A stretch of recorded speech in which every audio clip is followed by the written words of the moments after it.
So you want to start collecting anime figures and don't know where to start? Don't worry. In this series of videos I will try to give you all the knowledge that you need to start your anime figure journey, so be sure to subscribe if you don't want to miss out. This video will focus on all the different types of anime figures to get you started. First off, what are anime figures? Anime figures are usually characters from animes, mangas or other franchises made into a 3D object which you can display or play with. They differ in type and even the styles. The lines of figures also differ between the companies.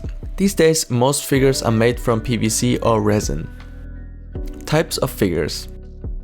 Posable figures. These are figures that have joints that you can use to put them into different poses. A big advantage of these figures is that you can display them in your own unique way and even make funny poses for taking pictures.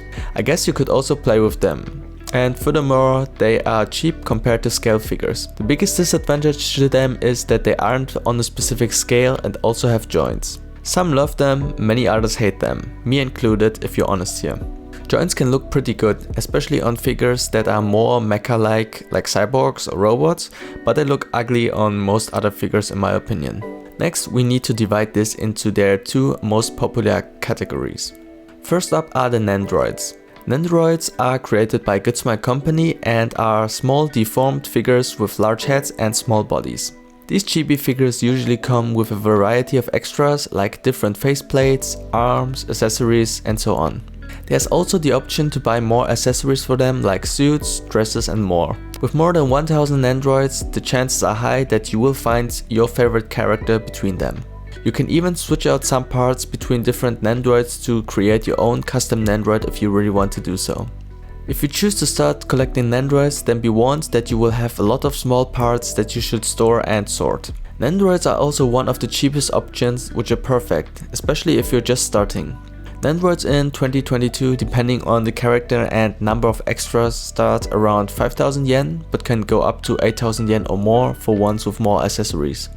The other big category with joints are FIGMAS. FIGMAS are produced by Max Factory and are the most popular choice for articulated figures. They look closer to their appearance in anime or manga, just accept the many joints which you can use to pose them.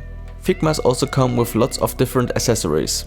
You can recreate your favorite scenes from the anime with all the different posing options or just go full ham and make super funny poses. If you like action figures or just want the option to change the poses of figures from time to time, then this is the perfect choice for you. FIGMAS these days, depending on the character and amount of accessories, start around 7000 yen and can go up to 12,000 yen for the more expensive ones.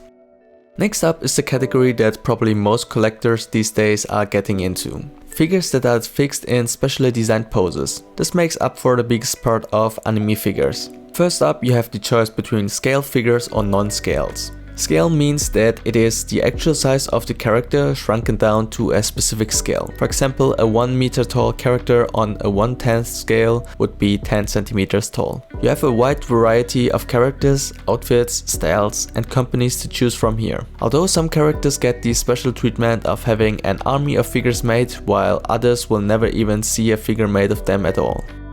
The cheapest tier of them all are prize figures. Those can usually be won from crane games or bought for a cheap price. Prize figures are usually non-scale and come in a variety of outfits and designs. Quality is not comparable to the bigger figure manufacturers as their designs are pretty simple, but for beginners definitely a good option for a cheaper start into this hobby. They are usually around 2000 yen price range. Next up we have the lottery figures. These figures are, as the name suggests, usually won in lotteries. They are also non-scale most of the time and still pretty cheap, although some figures can be more expensive when they are scarce, as they are still drawn from lotteries. The quality is usually a bit better than prize figures while still being relatively cheap, and they usually start at around 3000 yen. Next up is the Pop-Up Parade line by Good Smile Company. This is probably the newest line that wants to offer high quality non-scale figures for a low price. The quality is better than prize figures and they are also a bit taller. Although still I don't think that they can compare with real scale figures, especially when you're looking at them from close up. They start at around 4000 yen. Now we have all the scale figures. This is the class that most anime figure collectors are collecting, me included. There are many different companies making them, so I will make a video in the future going more into detail there. The most common scales are 1/8, 1/7 and 1/4 scale.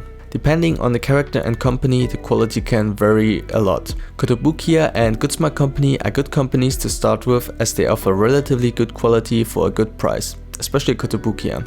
My favorite manufacturer is Altar. Their figures can get a bit more expensive, but they never disappointed me quality wise till this day. Scale figures these days start at around 11,000 yen.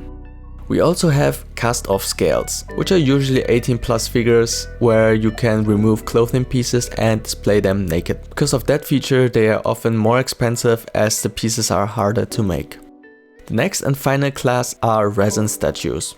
They are unlicensed and licensed resin statues. They differ quite a bit in quality from the usual anime figures. They are made out of resin and can look higher quality. The number of pieces made is also more limited.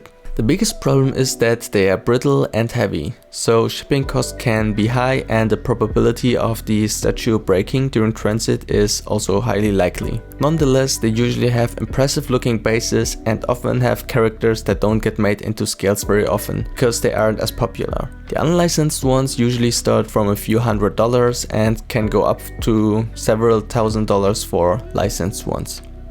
So that was the first overview into the world of anime figures. In the next few videos I will explain everything from how to order, over shipping and ways to buy figures. So if you liked this video and want to see more, then be sure to like and subscribe this video, and I will see you in the next one. Bye.